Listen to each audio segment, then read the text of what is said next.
तो दोस्तों आज मैं आपको बताने वाला हूँ प्यार मोहब्बत की एक ऐसी सच्ची कहानी जिसे सुनकर आपका सच्चे प्यार से तो भरोसा ही उठ जाएगा।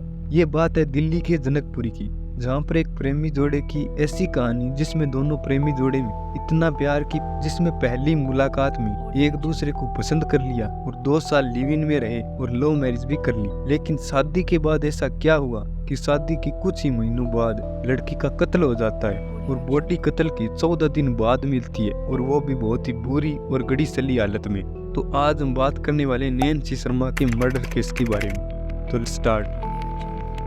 नैन्सी शर्मा का जन्म जनकपुरी में हुआ था और इसके बचपन से ही बहुत सारे दोस्त थे और डांस करना, पार्टी करना और आउट गोइंग का बहुत ही ज्यादा शौक था। नैन्सी का जन्म भले ही मिडिल क्लास फैमिली में हुआ पर उसने कभी अपनी पैसों की कमी के कारण अपनी फ्रीडम को रोकना सही नहीं समझा और 2017 में जब नैन्सी 16 साल की हुई तब वो अपनी क्लोज फ्रेंड की बर्थडे पार्टी में गई और वो पार्टी बहुत ही एक्सक्लूसिव थी। तो वहाँ पर सिर्फ नैन्सी और बर्थडे गर्ल के दोस्त ही आए थे और उस पार्टी में एक साहिल नाम का लड़का भी आया था और उस समय उसकी उम्र थी 18 साल और वो एक बहुत ही अमीर घर से आया था। साहिल अपने फादर के कार सर्विसिंग और डीलरशिप के बिजनेस में मदद करता था और उसे फ्यूचर में भी यही काम करना था।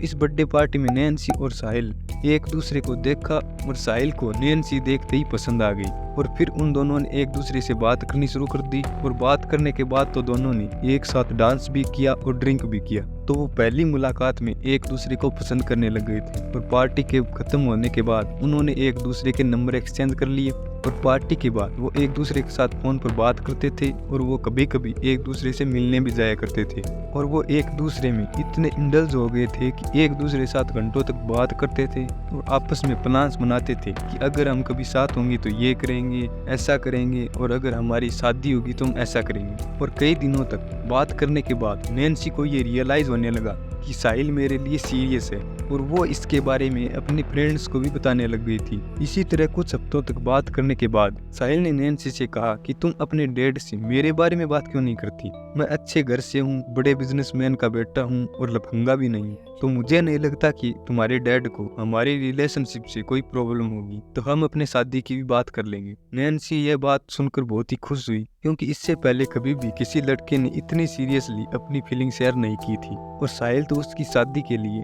डैड की परमिशन मांग रहा था। तो नैन्सी ने अपने डैड से बात की और उन्हें बताया कि साहिल मेरा बॉयफ्रेंड है और उससे कुछ हफ्ते पहले ही पार्टी में मिली थी। तो नैन्सी के डैड ने पूरी बात सुनी। जैसे ही नैन्सी ने बोलना बंद किया, नैन्सी के डैड ने नैन्सी को अपने कमरे में जाने के लिए कहा और अगले ही दिन नैन्सी के डैड ने साहिल के ऊपर इन्वेस्टिगेशन की और उन्हें पता चला कि साहिल तो बहुत ही ज्यादा नशा करता है। तो नैन्सी के डैड ने नैन्सी से कहा ये दारू पीता है, क्लब जाता है और अय्याशी करता है और तुम अभी 16 साल की हो तो ये सब ठीक नहीं है, तुम अपना ध्यान पढ़ाई में लगाओ। लेकिन फिर भी नैन्सी नहीं मानी और अपने डैड से कहती रही कि आप साहिल को इतने ठीक से नहीं जानते जितना मैं साहिल को जानती हूँ। सर हमने साहिल चोपड़ा के लिए कोई लड़का एजाज था, शराब पीता था, काफी वो था। फिर उसके बाद मैंने उस लड़की से बात करी, मैंने नैन्सी इसका चक्कर छोड़ दे, लड़का सही नहीं है। तो लड़के मेरी बात ना माने और एक दिन फिर नैन्सी ने अपने डैड से कहा कि साहिल मेरे लिए बहुत ही सीरियस है, लेकिन उनके डैड नहीं माने और ऐसे करते करते नैन्सी और उनके डैड के बीच सीरियस फाइट होना शुरू हो गई। फिर साहिल ने नैन्सी से पूछा कि तूने बताया मेरे बारे में अपने डैड से? तो नैन्सी ने रोते हुए कहा हाँ, और मेरे डैड हमारे रिलेशन के बारे में कभी नहीं मानेंगे। तो साहिल ने नैन्सी को कहा कि तुम अपने डैड को मेरे फैमिली के बैकग्राउंड के बारे में बताओ, शायद वो डर रहे होंगे कि वो लड़का आवारा है और इसीलिए उन्होंने तुम्हें मना कर दिया होगा। तो नैन्सी दोबारा गई अपने डैड से बात करने के लिए और सब कुछ सुनने के बाद नैन्सी के डैड को बहुत ज्यादा गुस्सा आ गया और उन्होंने कहा कि अभी मैं साहिल के घर जाकर उनके पेरेंट्स से बात करता हूँ और साहिल से सीधा पूछता हूँ कि तुम मेरी 16 साल की बेटी को क्यों गुमराह कर रहे हो। तो नैन्सी ने अपने डैड से आर्ग्यूमेंट किया और उन्हें रोका और कहा मैं घर छोड़ के जा रही हूँ और उनके डैड ने भी गुस्से में आकर बोल दिया कि हाँ चली जाओ और वापस लौट कर मत आना। ये बात उसके पिता ने गुस्से में बोली पर नैन्सी ने इस बात को दिल पर ले लिया और वो सच में अपना सामान लेकर साहिल के पास चली गई। साहिल को तो उसी समय नैन्सी से शादी करनी थी पर शादी करने के लिए लीगल एज 18 है तो नैन्सी अभी 2 साल छोटी थी तो शादी तो अभी कर नहीं सकता था।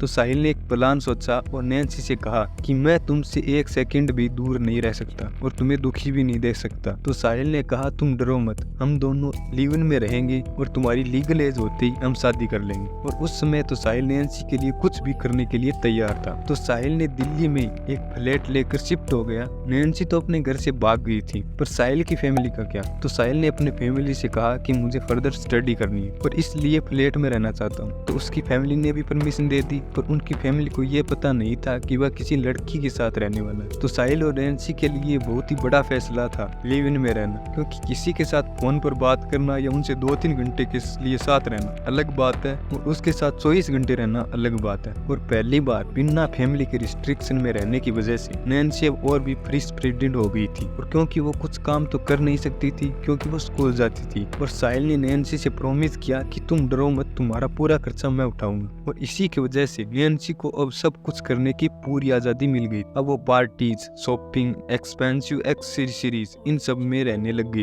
और नैन्सी और साहिल अपना ज्यादातर समय क्लब्स, लॉन्ग ड्राइव्स और डेट्स में एक साथ स्पेंड करते थे। और हाँ, लिव इन में थे तो फिजिकल रिलेशन तो बनाते थे और इसी वजह से उनके बीच प्यार और भी बढ़ गया था। और नैन्सी का इमोशनल सपोर्ट सिर्फ साहिल और उनके कुछ दोस्त ही थे। नैन्सी ने घर से भागने के बाद अपने फैमिली से सारे कनेक्शन कट कर दिए थे और साहिल बस नैन्सी की एज 18 होने का इंतजार कर रहा था। और वह लिटरली दिन गिन रहा था कि कब नैन्सी की एज 18 हो और वो कब उसे अपनी वाइफ बनाए। तब तक तो सब कुछ अच्छा ही चल रहा था और उनके लिव इन में रहते हुए कोई बड़ी लड़ाई भी नहीं हुई। और 2019 में नैन्सी 18 साल की हो गई और बर्थडे के दिन ही साहिल ने नैन्सी को प्रपोज किया और ऑब्वियसली नैन्सी को हाँ ही करना था। और मार्च 2019 में इन्होंने कोर्ट में शादी कर ली और वो दोनों बहुत ही खुश थे। पर नैन्सी ने 2 साल से अपनी फैमिली से बात नहीं की थी। लेकिन शादी के बाद नैन्सी ने अपनी बहन को शादी की फोटो भेजी और कहा कि दीदी मैं खुश हूँ, आप और पापा मेरी चिंता मत करना। और शादी करने के बाद 7 मार्च को साहिल नैन्सी को अपनी फैमिली के पास लेके गया और उन्हें ये पता नहीं था कि हमारा बेटा किसी लड़की के साथ लिव इन में रह रहा था। तो उन्हें ये देखकर बहुत बड़ा शौक लगा, क्योंकि उन्हें तो लग रहा था कि हमारा बेटा 2 साल से पढ़ाई कर रहा है और हमारा नाम रोशन करेगा, लेकिन बेटा तो बहू लेकर सामने खड़ा है। पर मेन बात तो ये थी कि साहिल की फैमिली को नैन्सी बिल्कुल भी पसंद नहीं थी और उन्हें उस शादी से बिल्कुल भी खुशी भी नहीं थी। पर साहिल ने अपने डैड से ये प्रॉमिस कर लिया था कि वो उनका कार रिटेल का पूरा बिजनेस संभाल लेंगे और इसी वजह से साहिल की फैमिली ने उन दोनों के रिश्ते को स्वीकार कर लिया। और अब तो उनके बेटे ने कोर्ट में मैरिज भी कर ली थी, तो वो कुछ और कर भी नहीं सकते थे। पर साहिल के डैड ने सजेस्ट करा कि रेपुटेशन बचाने के लिए और समाज में अपना नाम बचाने के लिए तुम दोनों की शादी 27 मार्च को प्रॉपरली करते हैं, क्योंकि उनकी बड़ी फैमिली थी और फिर बोलेंगे कि लड़के ने लड़की को भगाकर शादी कर ली और वो भी 2 साल लिव इन में रहने के बाद, तो इनकी वजह से इनका इम्पैक्ट उनके बिजनेस पर भी पड़ता है। तो दोबारा शादी करना ही उनके लिए सही ऑप्शन था। और नैन्सी ने 27 मार्च से पहले नैन्सी ने अपनी सिस्टर के थ्रू अपनी फैमिली को इन्विटेशन भेज दिया और उसने ये कहा था कि प्लीज़ आप मेरी शादी में ज़रूर आना और साहिल के डैड से बात कर लेना। लेकिन शादी के दिन नैन्सी के फैमिली से कोई नहीं आया और यही बात साहिल के डैड को नागवार गुजरी। और 28 मार्च को पब्लिक की मैरिज भी संपन्न हो गई थी और ये दोनों एक हस्बैंड वाइफ की तरह एक नए घर में साथ रहने लग गए थे। सब अच्छा चल रहा था, लेकिन ये सब कुछ बहुत जल्द बदलने वाला था। नैन्सी और साहिल की शादी करने के बाद उनके बीच प्यार थोड़ा कम सा हो गया था, पता नहीं ऐसा क्यों हुआ, लेकिन अब दोनों के बीच फाइट बहुत ज़्यादा होने लग गई थी। और साहिल अब घर के बाहर रहता था और वो कई दिनों तक आपस में बात भी नहीं करते थे। और ये थोड़ा अजीब था, क्योंकि ऐसा पहली बार नहीं कि वो एक साथ रह रहे, क्योंकि पहले भी वो लिव इन में 2 साल रह चुके थे, लेकिन फिर भी वो एक दूसरे को बर्दाश्त नहीं कर पा रहे थे और वो एक दूसरे से छोटी छोटी बातों पर चिढ़ने लग गए थे। और अब नैन्सी को अपने ही घर में अकेला सा फील होने लग गया था और वो कई दिनों तक रोती रहती थी और वो इस बारे में अपने दोस्तों से भी बात नहीं कर पाती थी। और नैन्सी ने इस कंडीशन में ये डिसाइड करा कि मैं अपनी फैमिली से फिर से बात करती हूँ।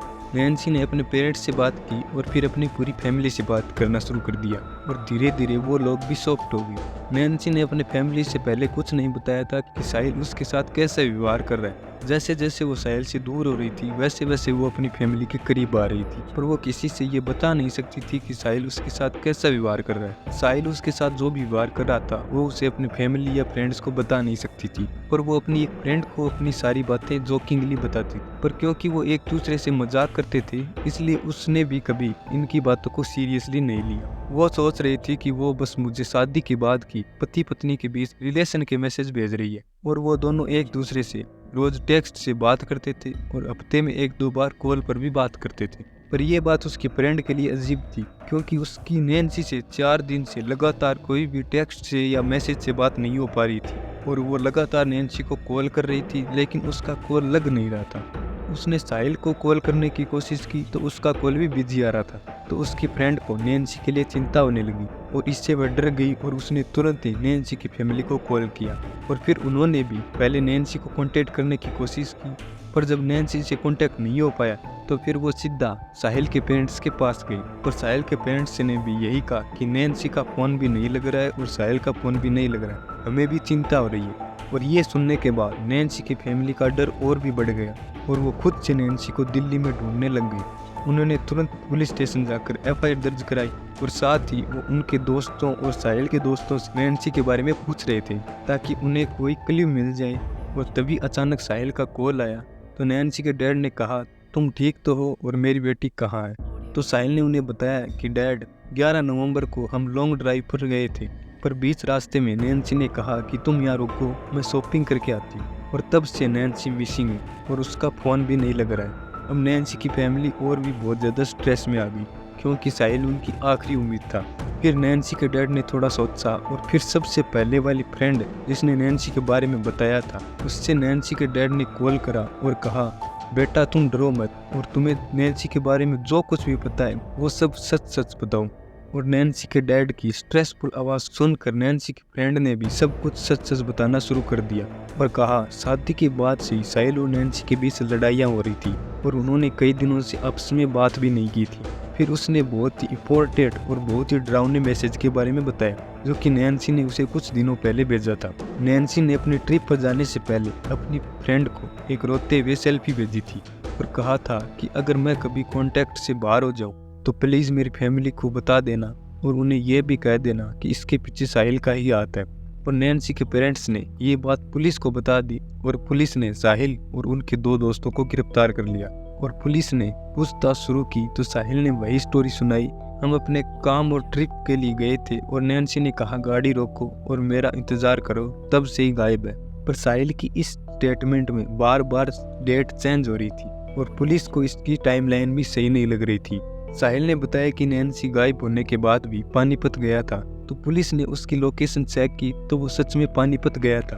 पर साहिल ने कहा था कि नैन्सी दिल्ली में ही गायब होगी, पर पुलिस ने जब नैन्सी की लास्ट लोकेशन चेक करी थी तो वो पानीपत ही थी, तो उन्हें पता चल गया था कि वो झूठ बोल रहा है। फिर पुलिस ने उन पर सख्ती से कार्रवाई की और उन्होंने साहिल और उनके दोस्तों पर बहुत ज़्यादा प्रेशर डाला और फाइनली 3 दिन के बाद साहिल ने पुलिस को सब सच बताना शुरू कर दिया। 10 नवंबर 2019 को साहिल और नैन्सी एक दूसरे से बात नहीं कर रहे, तो तंग आकर साहिल ने 10 नवंबर को नैन्सी से एक अल्टीमेटम मांगा, जिसकी वजह से उनके बीच और भी ज़्यादा लड़ाई होगी। साहिल अपने एक दोस्त और शुभम जो उसके गैरेज में काम करता था उनसे ये बात बताई और उन सब ने ये एक प्लान बनाया, ऐसा प्लान जिससे नैन्सी और साहिल के बीच जिंदगी में कभी लड़ाई नहीं होगी। साहिल ने नैन्सी से माफ़ी मांगी और कहा, मुझे बिजनेस के लिए पानीपत जाना है, एक ही दिन का काम है, क्या तुम मेरे साथ चलोगी? और नैन्सी ने भी सॉरी बोलकर इस ट्रिप के लिए हाँ बोल दिया और इस ट्रिप के लिए बहुत ही एक्साइटेड थी। साहिल, नैन्सी और साहिल की गैरेज में काम करने वाला लड़का शुभम और साहिल का एक और दोस्त चारों पानीपत के लिए निकल गई। नैन्सी को साहिल के दोस्तों को साथ देखकर अजीब लगा कि हमारी ट्रिप में ये साथ क्यों जा रहे हैं, पर नैन्सी ने सोचा कि बिजनेस ट्रिप है तो शायद उनका भी कोई काम होगा। और नैन्सी ने शुभम को तो पहले भी देखा था, शुभम ड्राइविंग कर रहा था और उसका न्यू फ्रेंड उसके बगल में बैठा था, वह पीछे नैन्सी और साहिल बैठे थे।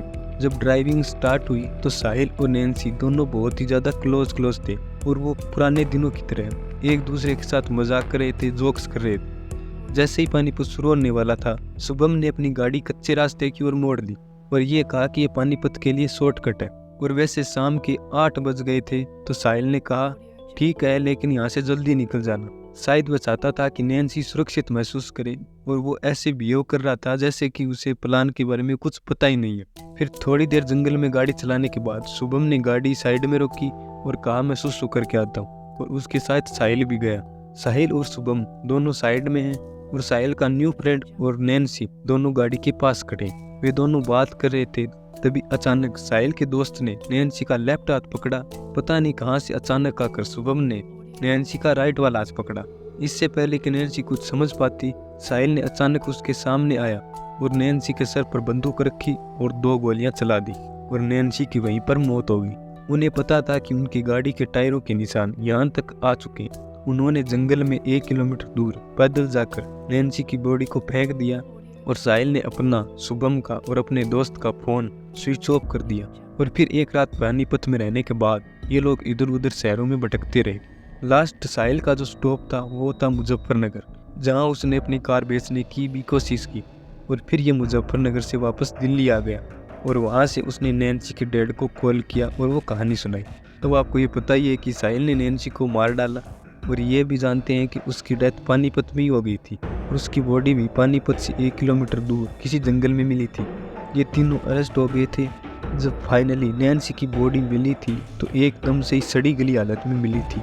और जब पुलिस ने इसके पीछे रीज़न ढूंढना शुरू किया तो उन्हें नैन्सी के डैड और उसके फ्रेंड ने बताया कि शादी के बाद साहिल को नैन्सी में कुछ भी इंटरेस्ट नहीं था।